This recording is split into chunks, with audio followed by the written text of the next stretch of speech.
Haleluya.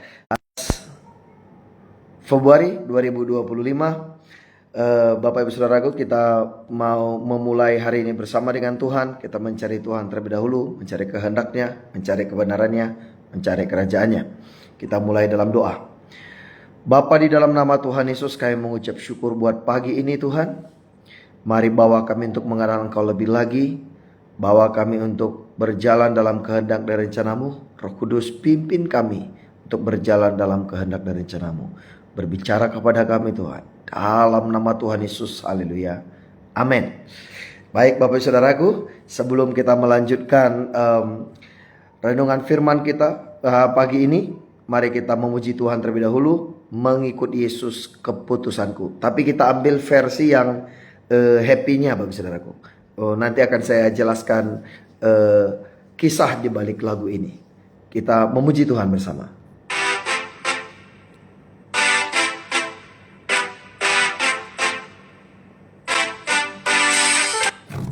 Oops, bentar.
Amin, amin, amin, amin Bapak Saudaraku.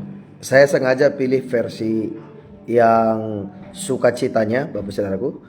Tapi sebenarnya sejarahnya lagu ini itu sama sekali tidak ada sukacitanya. Bapak Ibu Saudaraku, ini kejadiannya sudah lebih dari 100 tahun yang lalu di sebuah kota di India. Ada satu keluarga yang menerima Tuhan Yesus. Terus kemudian satu kampung marah karena mereka ikut Tuhan Yesus. Dan kemudian mereka diminta untuk balik lagi ke agama mereka yang lama. Tapi keluarga ini menolak. Dan ya khususnya kepala keluarganya menolak, atau si suami atau si bapak menolak. Dan kemudian istrinya dibunuh di depan matanya, anak-anaknya juga.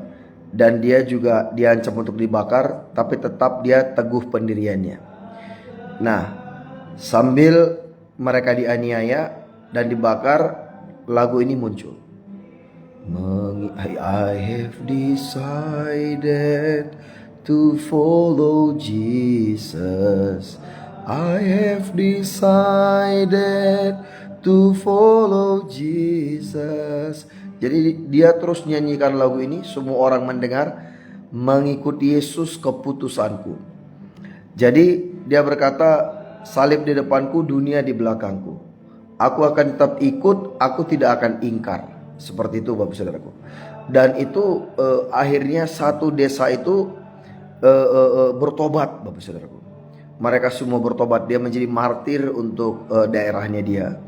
Terus kemudian kita tahu Bapak Saudaraku, akhirnya mereka terus menyanyikan lagu itu karena itu semua orang dengar begitu. Aduh, saya setiap kali saya mengingatnya aja merinding Bapak Saudaraku, mendengar kisah itu ya. Sama halnya juga dulu ketika Munson dan Leman ke Tanah Batak, ke Tarutung, mereka pun akhirnya dibunuh di sana. Ya, saya tidak tahu apakah beneran atau enggak. Ada beberapa orang berkata mereka dimakan begitu ya. Tapi kita juga tidak tahu. Yang jelas juga dulu kenapa nenek moyang Batak membunuh mereka. Ya karena memang masalah bahasa gitu ya. Terus kan dulu kan masih banyak sihir-sihir begitu ketika mereka berdoa komat kamit, ya mungkin nenek moyang kita berpikir mereka sedang membacakan mantra dan kemudian mereka ditikam, mereka meninggal di situ. Saya juga tidak tahu apakah benaran mereka dimakan atau tidak. Tapi kemudian setelah sekian lama orang tuanya Leman datang. Sebenarnya dia dari Texas gitu ya. Ini kan dari Texas, tapi dia datang, dia menangis bukan karena anaknya meninggal di dalam misi, tapi dia berkata, karena aku sudah tidak bisa melahirkan anak-anak lagi gitu. Kalau aku bisa, aku akan melahirkan lagi dan aku akan kirim lagi ke sini. Nah, tapi yang luar biasa Bapak Ibu Saudaraku, yang luar biasa, Nomensen mendengar itu, dia tidak takut, malah dia mencari tahu dan mencari jalan untuk bisa datang ke Tanah Batak. Nah, Bapak Ibu Saudaraku, kemarin kita membahas tentang percaya Tuhan Yesus. Kita tidak bayar apa-apa, gratis. Tapi setelah percaya Yesus, maka kita akan mengikuti Yesus Bapak Saudara. Mengikuti Yesus, kita harus bayar sesuatu. Nah, besok kita akan bahas mengenai melayani Tuhan Yesus. Itu sebabnya kenapa Paulus berkata, biarlah kita menghargai hamba-hamba Tuhan yang melayani dengan sungguh-sungguh itu. Mereka layak mendapat penghargaan 2 kali lipat. Nah, sebagai hamba Tuhan itu sering sekali banyak salahnya Bapak Saudara. Salahnya di mana? Yaitu ketika pelayanannya kurang cepat, ia kurang mengerti, apa sih ini hamba Tuhan ini, pendeta ini nggak peka banget sih gitu ya. Tapi ketika juga terlalu banyak pelayanan, dia kelihatannya nggak peduli tuh sama keluarganya gitu ya. Nah, selalu ada gitu, ada aja kendalanya. Padahal memang, dan kalau mulai menceritakan permasalahan yang mereka hadapi, maka orang pun berkata, ini hamba Tuhan curcol nih, curcol gitu. Curcol curhat gitulah ya. Jadi kemudian selalu Bapak Ibu Saudaraku, banyak posisi-posisi yang susah pasnya gitu. Nah, sampai ngomongnya pun belepotan gitu ya. ini Bapak Ibu Saudaraku, menurut saya kebanyakan hamba Tuhan, mereka jadi hamba Tuhan pun bukan karena mereka punya cita-cita. Tapi saya ketemu dengan banyak ya, adalah beberapa gitu. Adalah beberapa hamba Tuhan memang mereka itu punya cita-cita mau jadi hamba Tuhan. Kalau saya sendiri, saya nggak pernah punya cita-cita jadi hamba Tuhan Bapak Saudara. Bahkan saya menolak panggilan Tuhan itu 9 tahun. Tapi kemudian Ya karena nggak bisa lari Bapak Saudara, nggak bisa lari kemana-mana, ya ikutlah. Jadi akhirnya mengikuti Yesus keputusanku Bapak Saudara. Dan ya walaupun akhirnya ada penyesalan juga, menyesal kenapa tidak dari dulu gitu, kenapa menunggu begitu lama, menyesal kenapa tidak lebih cepat tanggap kepada panggilan Tuhan gitu. Tapi memang segala sesuatu ada waktunya Bapak Saudara. Mengikut Tuhan, banyak orang berkata susah, banyak orang berkata sulit, banyak orang berkata menyenangkan, banyak orang berkata luar biasa. Yang mana yang benar? Tergantung perspektif Bapak Saudara, tergantung paradigma. Ketika kita bersyukur atas apa yang Tuhan sudah lakukan dalam hidup kita, buat saya bangga menjadi pengikut Yesus, bahkan melayani Tuhan Yesus. Walaupun saya pernah menolaknya selama 9 tahun Bapak Saudara. Kenapa? Karena justru untuk itulah saya menemukan ternyata tujuan hidup yang sejati buat saya. Itu sebabnya kenapa saya menemukan yang namanya the real destiny Bapak Saudaraku. Dan itu sebabnya saya tidak pernah mau mundur lagi dari keputusanku mengikut Yesus. Nah, ketika kita benar-benar mencintai apa yang sudah kita putuskan, apa yang sudah kita kenal, itu luar biasa Bapak Saudara. Luar biasa. Nah, di sini ada 8 hal, 8 poin bagaimana mengikut Yesus Bapak Saudaraku. Karena ini adalah komitmen untuk selama hidup. Komitmen untuk mengikuti Yesus, mengikuti ajarannya, mengikuti teladannya. Ada 8 hal ini yang saya catat. Yang pertama, membaca dan merenungkan firman Tuhan untuk memahami ajaran dan kehendaknya. 2 Timotius 3, 16-17. Kenapa komitmen Bapak Saudaraku?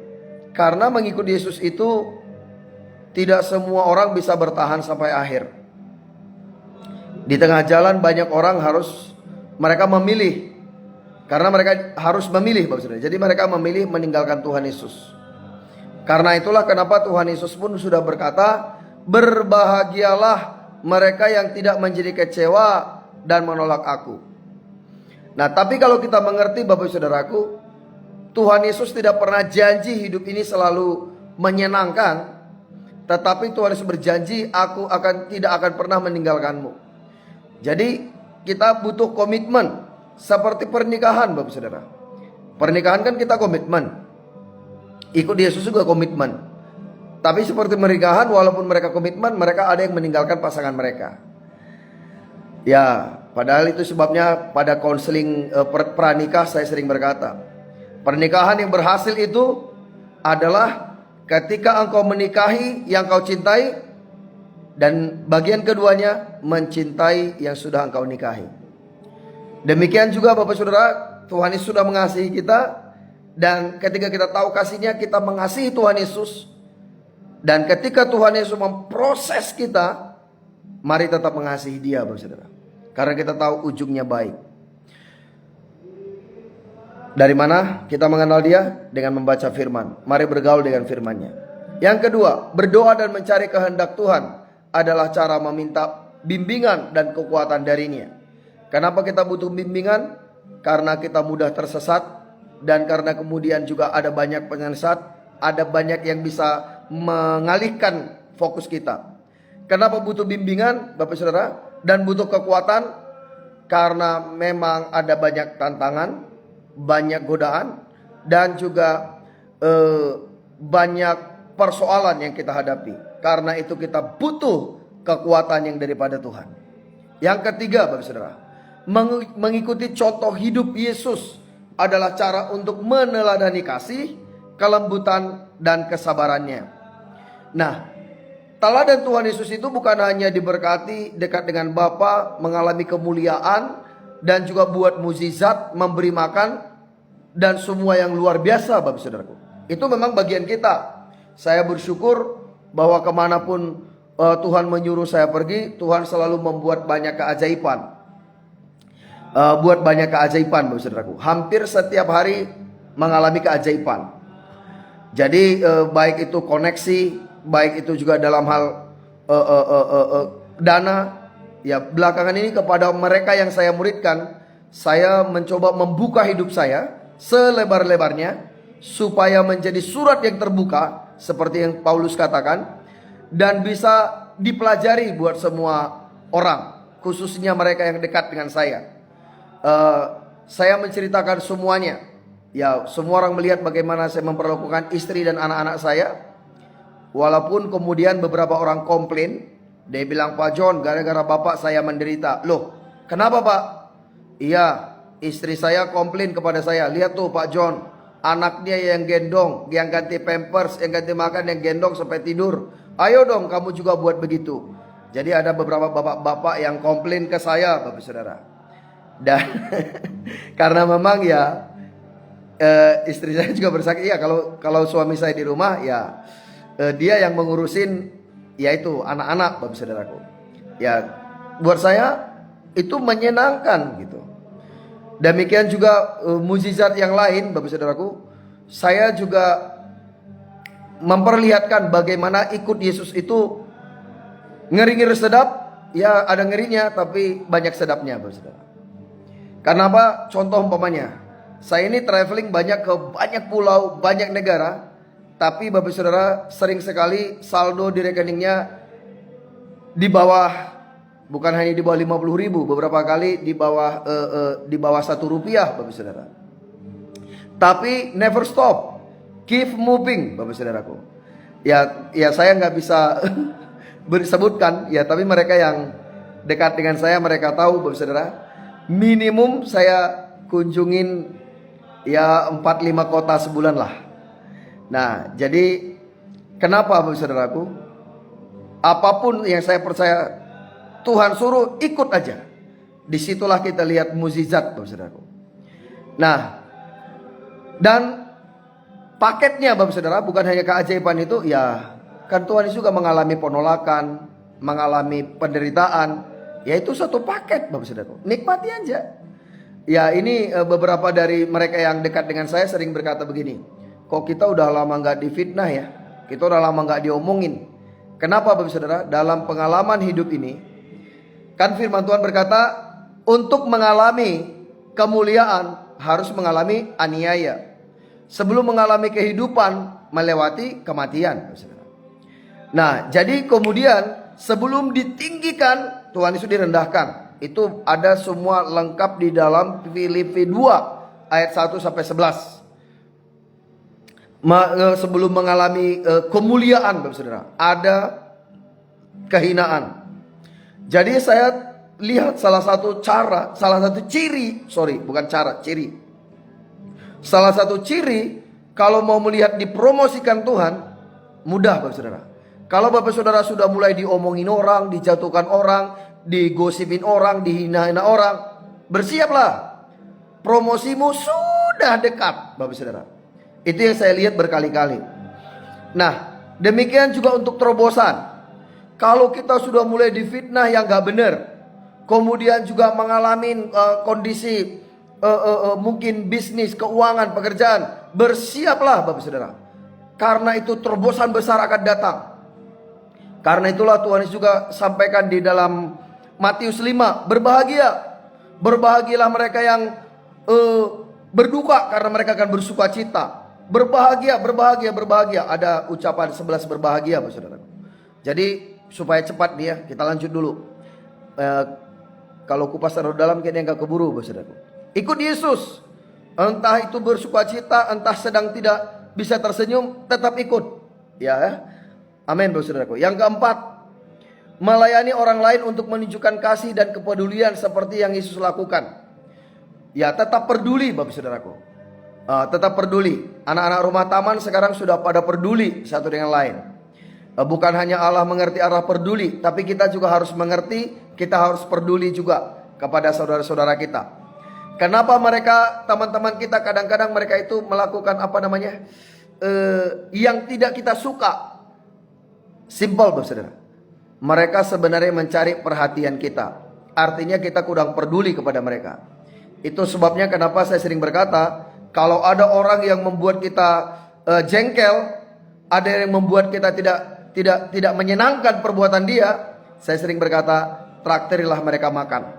Kurang sering makan bareng atau ngopi bareng, Bapak Saudaraku. Jadi seperti itu, Bapak Saudaraku. Kemudian layani mereka. Bukan hanya mereka yang baik dengan kita, bahkan mereka yang paling menjengkelkan pun layani mereka, Bapak Saudara. Ajak mereka makan. Apakah itu mungkin? Saya sering melakukannya. Saya sering melakukannya, Bapak Saudaraku. Tapi jangan lagi nanti Bapak Saudara berpikir, wah, Pak John lagi jengkel nih sama kita. Buktinya kita diajak makan. No. Itu beda konteks ya. Please jangan salah paham. Baik, Bapak Saudaraku. Terus kemudian yang kelima, mengampuni dan mengasihi musuh adalah cara menunjukkan kasih dan kelembutan seperti yang Yesus ajarkan. Tuhan Yesus berkata, kalau engkau hanya mengasihi mereka mengasihimu, apa bedanya? Orang fasik juga melakukan hal yang sama. Tetapi kita, Bapak Saudaraku, bahkan orang yang paling menjengkelkan sekalipun, kita mengasihi mereka. Ya, sambil nyanyi, ku kasihi kau dengan kasih Tuhan. Jangan hanya nyanyi, Bapak Saudara, praktek. Walaupun sambil mencucurkan air mata. Mudah? Tidak mudah, Bapak Saudaraku, tidak mudah. Tapi sekalipun tidak mudah, lakukan. Kan mengikuti Yesus. Mengikuti Yesus keputusanku. Ya, berarti hiduplah seperti Tuhan Yesus, Bapak Saudaraku. Terus kemudian yang keenam, menjaga kesucian hidup adalah cara untuk menunjukkan komitmen untuk hidup sesuai dengan ajaran Yesus. Nah, ini juga berat, Bapak Saudara. Menjaga kesucian hidup. Ya, bukan hanya buat anak-anak muda, buat orang yang sudah menikah pun itu bukan hanya masalah kita sudah menikah atau belum, tetapi juga itu masalah pilihan, Bapak Saudaraku. Dan kemudian menjaga kesucian itu bukan hanya suci dari sisi kekudusan dalam, oh aku tidak berzina, aku nggak selingkuh, bukan hanya itu. Hati, Bapak Saudara, yang justru membuat hati itu kotor bukan hanya ketika kita berzina, tapi ketika kita iri, marah, fitnah, gosip, sakit hati, kepahitan, benci. Waduh, itu juga lebih kotor lagi, Bapak Saudaraku. Itu membuat bagaimana Roh Kudus bisa tahan di hati kita. Karena ketika kita dalam hati kita itu ada kemarahan, ada kebencian, ada iri hati, apalagi sampai kepahitan, itu berisik di surga, Bapak Saudaraku. Itu menimbulkan polusi di surga. Karena apa? Karena Paulus berkata dalam Mazmur 134, biarlah manis kau dengar renungan hatiku. Iya kan? Kan kita sering nyanyikan kan? Inilah yang ku renungkan setiap waktu. Biarlah manis kau dengar Tuhan. Renungan hati kita biar manis kau dengar. Kita merenung, Tuhan dengar. Jadi kalau yang kita renungkan kemarahan, kecewa, berarti bukan manis, berisik di surga. Tuh, beritahu kepada teman-teman kita, Bapak Saudaraku, jangan buat polusi suara dong di surga. Ketika kita khawatir, ketika kita marah, ketika kita benci, tuh. Ketika kita menyimpan dendam, wah itu berisik di surga tiap hari. Itu kayak motor pakai knalpot brong gitu. Itu kasihan, Bapak Saudara. Para malaikat tuh jadi terganggu mereka di surga. Karena renungan hati tadi, kedengaran di surga lebih keras daripada teriakan kita di bumi. Nah, tapi kalau kita memilih menjaga kesucian hati, jagalah hatimu dengan segala kewaspadaan, karena dari situlah terpancar kehidupan, kata Amsal 4 ayat 20, Bapak Saudaraku. Jadi mari jaga hati kita, Bapak Saudara. Jaga kesucian hati kita. Jangan ada niat jahat di hati kita, Bapak Saudaraku. Dan ya contoh nyata ya, Bapak Saudaraku, contoh real. Saya ini kan sering dapat undangan. Diundang dari satu kota ke kota lain, diundang dari satu negara ke negara lain. Kadang-kadang, Bapak Saudara, kadang-kadang yang undang itu belikan tiket saya. Kadang-kadang saya yang belikan, nanti saya kirim buktinya, mereka ganti. Ada begitu. Nah, sering sekali Bapak Saudaraku, dari satu kota ke kota lain, saya traveling. Tetapi Bapak Saudara, kan saya bisa, oh dia kan undang saya ke situ. Ya, saya kan balik lagi kan. Saya bisa pesan tiket PP nggak? Bisa. Nanti saya rembes. Padahal dari kota itu saya pergi kota lain untuk memenuhi undangan lainnya.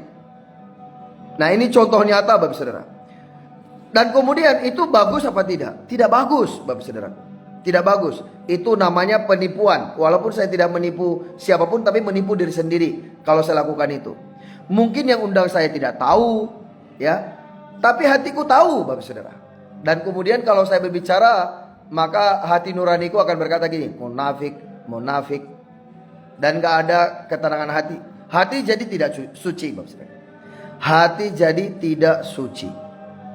Itu banyak contoh Bapak Saudaraku. Itu kayaknya masih ada sesi lain lah kita bahas tuh. Nah, ini memang kalau dibahas satu-satu ini semua memang bagus banget juga. Tapi itu jaga kesucian hati. Jaga kesucian hidup. Kemudian yang ketujuh, mengikuti perintah Tuhan adalah cara untuk menunjukkan ketaatan dan kesetiaan kepadanya. Kayaknya aku salah tulis kali ini. Harusnya Yohanes 14 ini ayat 15, tapi juga ayat 12 berkata percaya ikutin. Oh ya, ini ayat 15 Bapak Saudara. Juga kemarin kita bahas, kalau kita mengasihi Tuhan, kita juga melakukan perintah Tuhan. Perintah Tuhan itu tidak berat. 1 Yohanes 5 ayat 3 Bapak Saudara. Tapi kalau kita nggak mengasihi Tuhan, berat Bapak Saudara, berat. Tapi kalau kita mengasihi, jadi ringan, jadi enak, jadi menyenangkan. Terus yang ke-8, mengikuti Yesus Bapak Saudaraku, membagikan Injil adalah cara menunjukkan kasih dan kepedulian kepada orang lain dan memperkenalkan mereka kepada Yesus. Ini adalah pemberian terbesar yang pernah kita terima di bumi, yaitu keselamatan Bapak Saudaraku. Jadi inilah tadi 8 hal cara mengikut Tuhan Yesus yang kita bisa lakukan. 8 cara untuk mengikuti Tuhan Yesus bisa kita lakukan Bapak Saudaraku. Membaca dan merenungkan firman Tuhan untuk memahami ajaran dan kehendaknya. Yang kedua, berdoa dan mencari kehendak Tuhan untuk meminta bimbingan dan kekuatannya. Yang ketiga, mengikuti contoh hidup Yesus untuk menandai kasih, kelembutan dan kesabarannya. Yang keempat, melayani orang lain, menunjukkan kasih dan kepedulian seperti yang Tuhan Yesus lakukan. Yang kelima, mengampuni dan mengasihi musuh adalah cara untuk menunjukkan kasih, kelembutan seperti yang Tuhan Yesus ajarkan. Yang keenam, menjaga kesucian hidup untuk menunjukkan komitmen untuk sesuai dengan ajaran Tuhan Yesus. Yang ketujuh, mengikuti perintah Tuhan untuk menunjukkan ketaatan dan kesetiaan kepadanya. Dan yang kedelapan, membagikan Injil. Itu adalah bukti komitmen kita dan kepedulian kita kepada orang lain. Mari Bapak Saudaraku, kita menjadi pengikut Tuhan Yesus untuk membawa keselamatan, membawa lawatan, dan juga untuk membuat kita menjadi serupa seperti Tuhan Yesus. Itu Bapak Saudaraku, kiranya boleh menjadi berkat bagi kita. Setelah percaya Tuhan Yesus, kita ikut Tuhan Yesus, melakukan yang seperti yang Tuhan Yesus lakukan, mencintai yang Tuhan cintai, melakukan yang Tuhan lakukan, Bapak Saudaraku, membenci yang Tuhan benci Bapak Saudaraku. Nah, kiranya kita bisa menuntaskan panggilan dan destiny kita dengan kuat sampai garis akhir. Terima kasih Bapak Ibu Saudaraku. Kiranya Tuhan Yesus memberkati dan kiranya kita semakin melekat dengan Tuhan sampai kita melihat rencana Tuhan digenapi dalam hidup kita. Amin Bapak Saudaraku. Kalau Bapak Saudara ada yang mau didoakan secara khusus, baik saat live atau nanti Bapak Ibu Saudara chat kemudian, atau juga japri, silakan Bapak Saudara. Kita siap untuk melayani Bapak Ibu Saudara. Terima kasih Bapak Saudaraku. Kalau nggak ada yang mau didoakan secara khusus, kita akan tutup di dalam doa. Kalau Bapak Saudara diberkati, silakan juga bagikan buat orang lain untuk boleh mengikut Tuhan Yesus itu menyenangkan, walaupun juga ada ngeri-ngeri sedapnya. Tuhan Yesus memberkati. Kita berdoa. Bapa, di dalam nama Tuhan Yesus, terima kasih buat umat-Mu Bapa. Mereka datang kepadamu oleh karena firman-Mu, oleh karena kebenaran-Mu, oleh karena kehendak-Mu atas setiap umat-Mu Tuhan. Terima kasih buat semua yang sudah datang dengan haus dan lapar Tuhan, untuk mencari kebenaran-Mu. Baik mereka yang datang saat live maupun mereka juga yang akan menonton kapanpun untuk mendengarkan firman-Mu. Turunkan berkat-Mu. Mari bawa setiap kami untuk boleh mengenal Engkau lebih lagi. Di dalam nama Tuhan Yesus, biar semua Tuhan yang sakit disembuhkan, yang terikat dilepaskan, yang beban berat diberi kelegaan. Dalam nama Tuhan Yesus, semua yang membutuhkan terobosan terbuka. Tuhan mendengarkan doa-doa umat-Mu, karena firman-Mu berkata, seperti perempuan yang datang kepada hakim yang lalim itu aja, dia dibenarkan oleh hakim yang lalim itu. Terlebih lagi mereka yang bersuruh kepadamu siang dan malam, tentulah Engkau akan mendengarnya. Terima kasih Bapa, kami mengucap syukur. Terpujilah nama-Mu. Di dalam nama Tuhan Yesus kami bersyukur Bapa. Dalam nama Tuhan Yesus, terobosan keajaiban atas umat-Mu Tuhan. Mengalami terobosan di dalam kerohanian, di dalam jiwa, intelijensi mereka, dan juga dalam keuangan, dalam pelayanan, dalam keluarga. Dalam nama Yesus mengalir. Dalam nama Tuhan Yesus kami terima berkat kami dengan utuh dan sempurna. Terobosan keajaiban yang daripada Tuhan menyertai hidup kami. Terima kasih Bapa, kami mengucap syukur. Kami terima berkat kami dengan utuh dan sempurna. Mereka yang berdagang Tuhan, berjualan, diberkati. Pedagang-pedagang yang lama tetap setia, yang baru juga berdatangan. Terima kasih Bapa, kami bersyukur. Terpujilah nama-Mu. Di dalam nama Bapa, Putra dan Roh Kudus, di dalam nama Yesus Kristus Tuhan, kami bersyukur dan berdoa. Haleluya. Amin, amin, amin, amin. Amin Bapak Ibu Saudaraku. Selamat beraktivitas, selamat melayani. Tetap excited. Tuhan Yesus memberkati. Shalom.